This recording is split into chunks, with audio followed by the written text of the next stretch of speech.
Olá pessoal, estou aqui para apresentar para vocês este trabalho sobre a eleição presidencial brasileira de 2014 e seu sistema de computação e apuração de votos.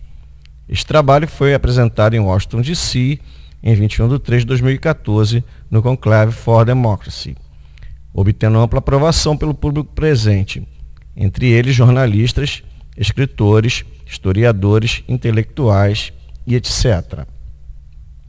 Gastei cerca de 320 horas em pesquisas e produção de elementos demonstrativos.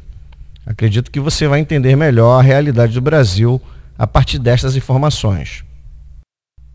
Este trabalho considera a fragilidade do sistema eleitoral brasileiro, apontando suas vulnerabilidades e consequências. Usando o método científico e minha experiência de mais de 25 anos como analista de sistemas e auditor, pude produzir um estudo de caso bem contundente. O método científico provê meios para encontrar a verdade. Seu uso continuado tem um efeito autocorretivo, colocando cada dado ou fato novo no seu devido lugar, ajustando todos os elementos do trabalho, mantendo a coerência entre as partes. O processo passa por hipóteses, evolui para a tese e finalmente se chega à teoria. No campo científico, teoria é a expressão do entendimento de um fenômeno pela verdade. Neste trabalho, os dados do TSE foram cruzados com dados de diversas pesquisas, feitas por diversas entidades, o que veio a nos dar uma visão muito precisa de detalhes e fatos desta história. O primeiro conjunto de informações que apresento são 14 pesquisas realizadas por entidades de renome. Aqui podemos entender o cenário antes das eleições.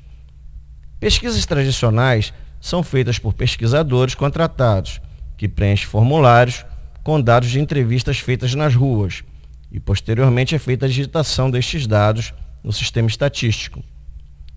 Trackings são feitos por telefone, em call centers, com possibilidade de maior penetração em qualquer lugar do país. A introdução dos dados é direta no sistema estatístico.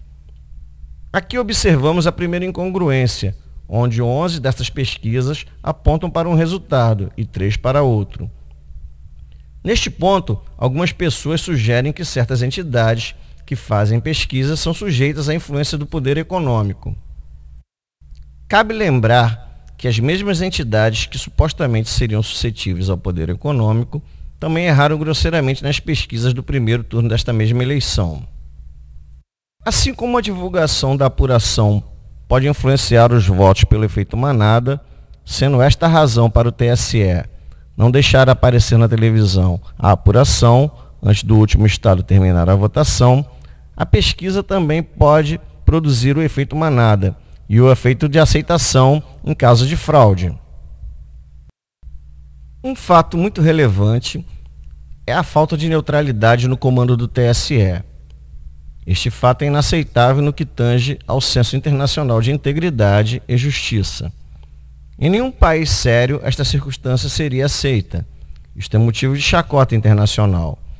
Podemos comparar a uma circunstância onde, em uma decisão de Copa do Mundo entre Brasil e Argentina, Maradona fosse o juiz e Batistuta junto com Messi os bandeirinhas. Obviamente, este não é um cenário recomendável. Dias Toffoli, o ministro no comando do TSE na época da eleição, tem vasto currículo de serviços prestados ao PT. Ele foi colocado lá por Dilma. Podemos considerar isto um caso de promiscuidade entre o Poder Executivo e o Poder Judiciário. Dias Toffoli foi, entre 1995 e 2000, assessor parlamentar da liderança do PT na Câmara dos Deputados. Em 1998, 2002 e 2006, foi advogado do PT nas campanhas para o presidente Lula. Entre 2003 e 2005, exerceu o cargo de subchefe de assuntos jurídicos da Casa Civil na gestão do ministro José Dirceu. José Dirceu foi condenado no esquema de corrupção de amplitude nacional, conhecido como Mensalão. Como se pode ver, Toffoli é pau para toda obra quando o PT precisa de alguém de confiança em um cargo estratégico. Após séculos de existência do Brasil como nação, o fuso horário do Acre foi adiantado em 1 hora. Esta conveniência serviu para justificar a apuração da eleição sem acompanhamento do povo brasileiro na TV, e no ar apenas quando o resultado estava próximo de uma definição e a apuração já havia passado de 85%. A apuração apresentou, em gráficos feitos com dados oficiais, características improváveis, porque em uma disputa supostamente tão apertada, era de se esperar uma oscilação aleatória entre os volumes proporcionais de votos entre os candidatos. Todavia, o que se viu foi um grande pico nos votos de Aécio e depois uma queda constante até 89% da apuração, havendo uma virada apertada, faltando apenas 10% para o fim da apuração. Isto é um fenômeno muito suspeito. A progressão constante seria aceitável se a apuração fosse liderada de ponta a ponta por um candidato e as pesquisas não apontassem tanta proximidade. Isto resultou em uma suspeita de que algo errado havia acontecido, provavelmente uma fraude.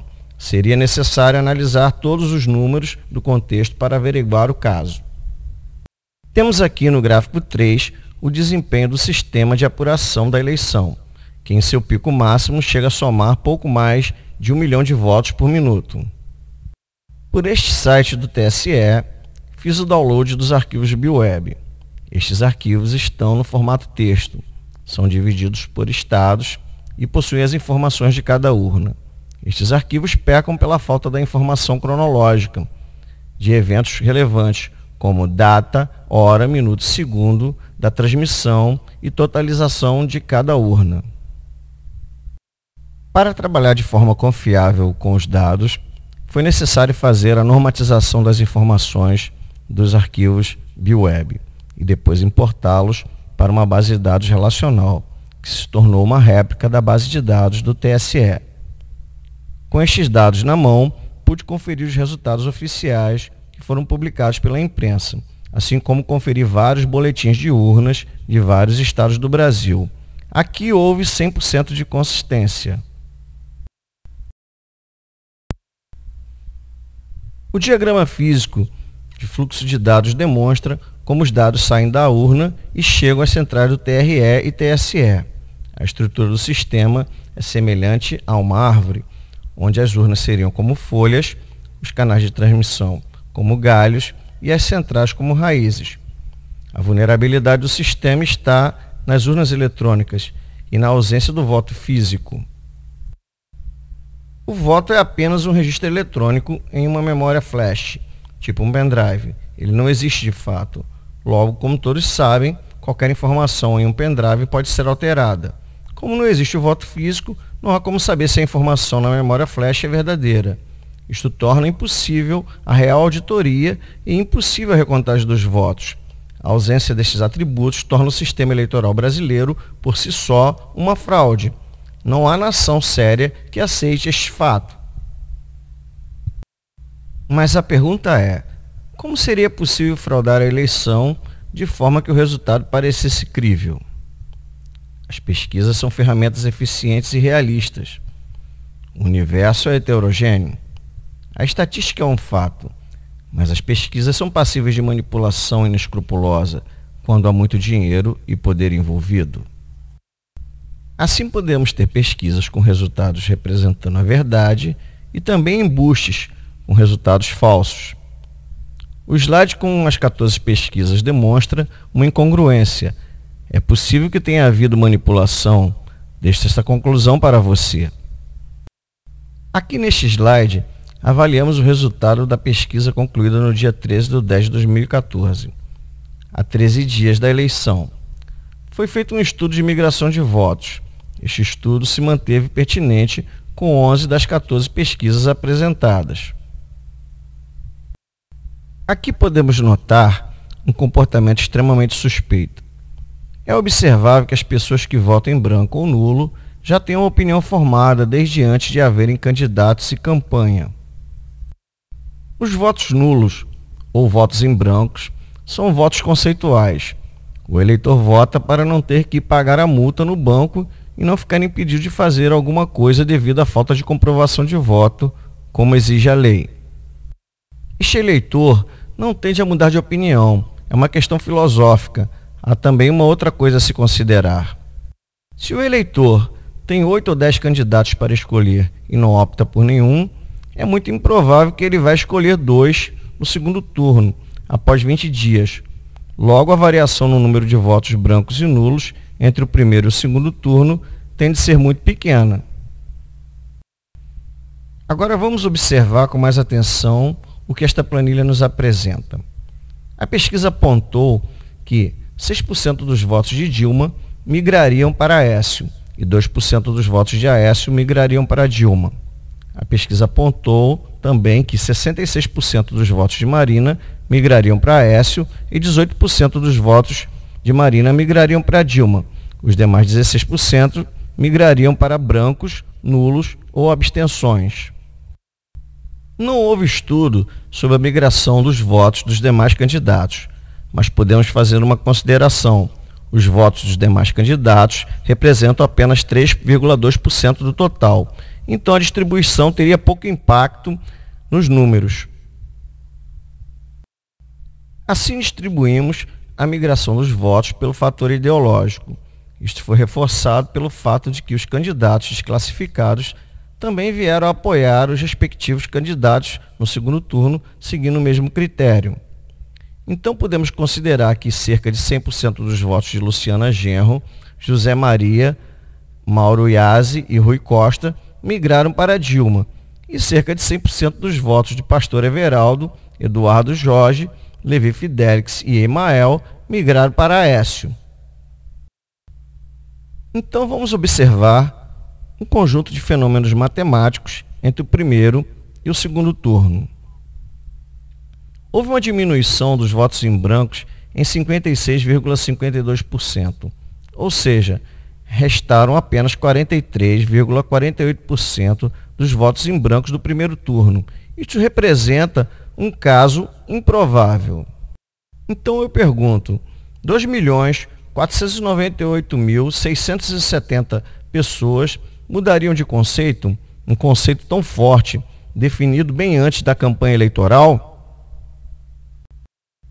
Também houve uma diminuição dos votos nulos em 21,84%, ou seja, restaram apenas 78,16% dos votos nulos do primeiro turno. Isto também representa um caso improvável. Segundo os dados oficiais, 1.458.499 pessoas mudaram de opinião. É um caso semelhante ao dos votos em branco. Houve um aumento no número de abstenções em 8% em relação ao primeiro turno. Isto representa que 2.439.055 pessoas a mais resolveram optar pela abstenção e ficaram sujeitas à penalidade da lei, com restrição de direitos e obrigação de pagamento de multa. Observe que o estudo feito sobre a migração de votos de Marina sugere que haveria aumento nos números dos brancos, nulos e abstenções. As abstenções são a única forma de manifestação do eleitor que gera prova física de ocorrência, pelo caderno de controle de presença e entrega dos comprovantes de voto. Os votos nulos e brancos estão no universo de números do sistema que são vulneráveis à manipulação devido à falta de prova física. A planilha indica que Dilma teria aproximadamente 47.124.908 votos herdados pela migração. Precisaria conseguir cerca de 7.376.201 votos a mais para obter os 54.501.118 votos, que foi o resultado oficial. Então, de onde vieram estes 7.376.201 votos? Com estes dados, agora podemos projetar fatores para serem utilizados em um processo fraudulento, quando o sistema não possui prova material de votos. Estas estatísticas demonstram como o sistema pode ser parametrizado para fraude, uma vez que não existe voto físico, apenas eletrônico. Temos então estimativas de valores para fatores de transferência de votos. De Aécio para Dilma, 0,94, transferência de 6%. De brancos para Dilma, 0,42%, transferência de 58%. De nulos para Dilma, 0,76%, transferência de 24%. Assim, podemos implementar um algoritmo mais tarde que fará o processo fraudulento. Apresentamos agora a forma do algoritmo do processo para fazer a fraude de acordo com os números estimados. Esta é uma lógica facilmente implementável em uma urna eletrônica. É certamente o caminho seguido pelo programa inexplicável descoberto na urna pela doutora Maria Cortiz, denominado Inserator. Doutora Cortiz descobriu este programa dentro das urnas, mas aqui apresento a forma de como este programa funcionaria. Após o fim da votação, ao se acionar a emissão do boletim de urna, este algoritmo, antes da impressão, faria o ajuste de acordo com o parametrizado, em outras palavras, a fraude propriamente dita. Procedendo desta forma: totalizam-se os votos, verifica se a data é a data da eleição e se há votos para 13 e para 45. Transfere-se 6% dos votos de Aécio para Dilma utilizando o fator de 0,94. Transfere-se 58% dos votos em branco para Dilma utilizando o fator de 0,42. Transfere-se 24% dos votos nulos para Dilma utilizando o fator de 0,76. Emite-se o boletim. Este processo foi executado em todas as 428.841 urnas de todo o território nacional, inclusive no exterior. O simulador de fraude foi feito para ajudar a compreender a simplicidade do processo de forma visual. Há várias formas de manipular os dados numa memória eletrônica. Aqui apresento 3 formas baseadas em percentuais de transferências. A primeira forma transfere votos do candidato desfavorecido para o candidato favorecido.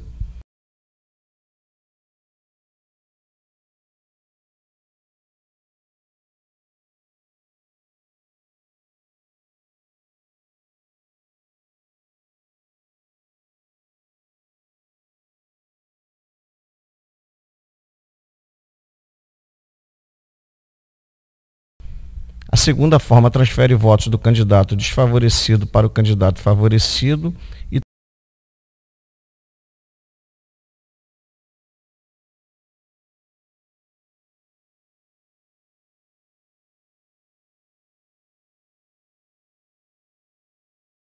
também transfere votos brancos e nulos para o candidato favorecido na mesma proporção.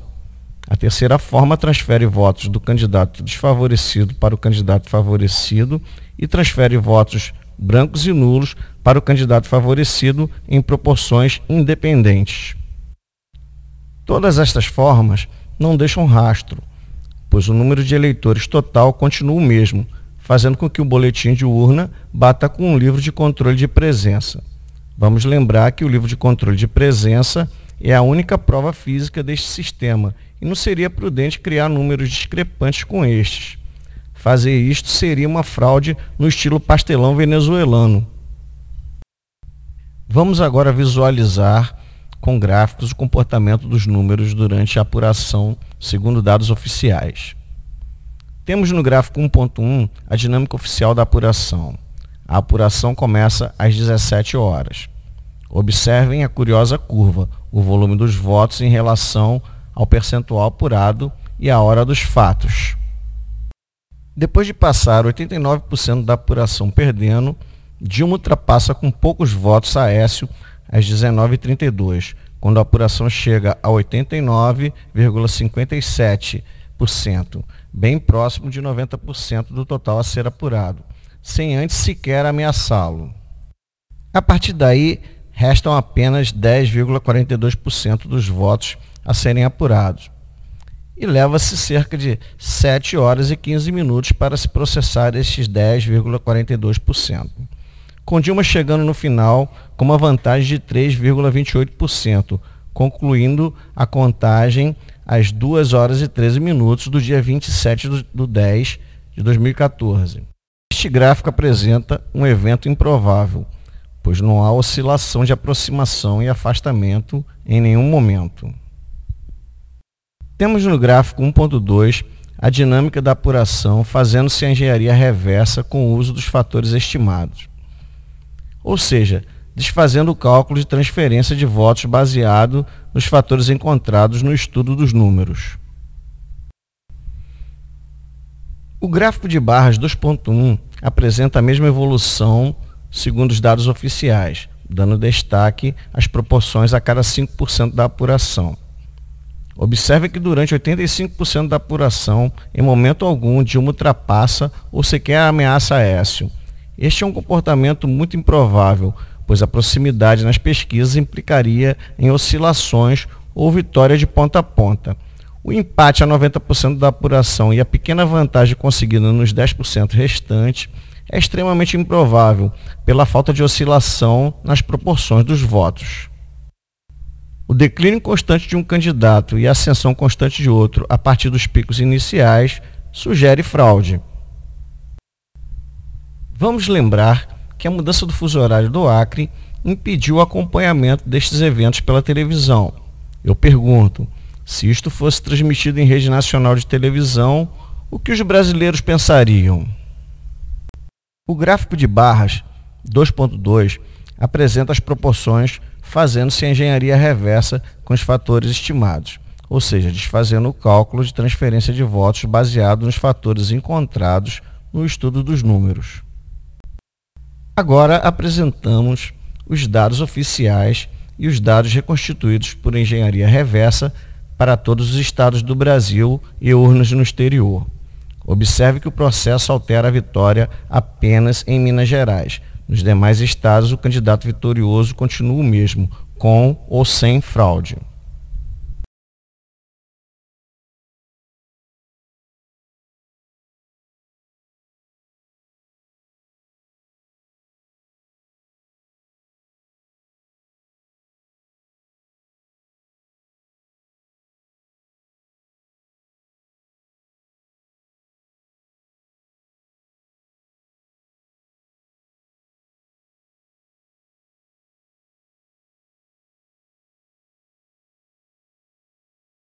Conclusões.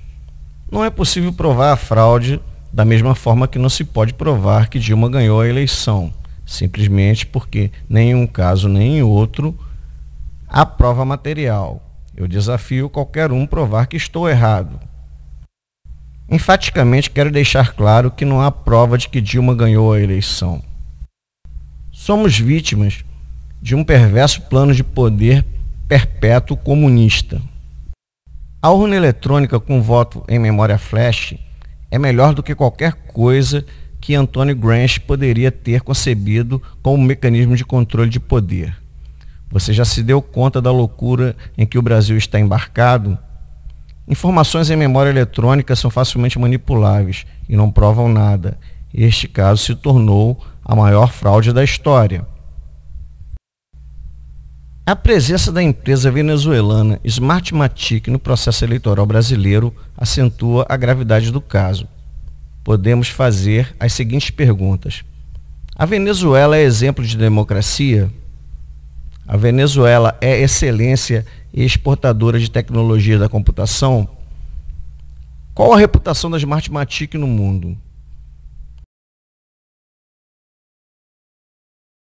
Apresentamos aqui agora uma solução plausível e econômica para o caso, sem desperdiçar o equipamento existente. Com mais detalhes, temos aqui a base de uma proposta de solução antifraude. Sem a necessidade de fazer grandes investimentos e mudar todas as urnas e todo o sistema, é possível fazer o voto impresso. Introduzimos ao processo os seguintes passos e recursos com estas funções básicas. 1. Há a impressão do voto no ato da escolha do eleitor. Então temos a prova material do voto. O voto passa a existir fisicamente. Não é mais apenas um registro eletrônico em uma memória flash. 2. O voto impresso entra no processo de contagem via leitura do código de barras, e é este total que é transmitido para a totalização geral. 3. A contagem do voto impresso deve bater com o boletim de urna antes de ser enviado, com conferência e assinatura dos responsáveis. 4. O voto impresso provê meios para fazer a recontagem e deve ser guardado por pelo menos 5 anos. 5. O voto tem um ID. O ID identifica o voto e não o eleitor. A identificação é unívoca, aleatória e randômica. Assim, o voto existe materialmente e é impossível de ser contado 2 vezes por acidente, porque o sistema de leitura e contagem dos dados, no código de barras, registra o voto e seu ID. Desta forma, o sistema de contagem sabe quais os votos que já foram contados. Assim, não há risco de dupla contagem ou extravio. Há outros detalhes de refinamento e amarrações para fazer na essência do processo, mas ainda não tive tempo para gerar a versão final. Todavia, com estes recursos, a fraude se torna impossível. Agradeço seu interesse por este trabalho e a defesa da democracia no Brasil e no mundo. Até qualquer dia.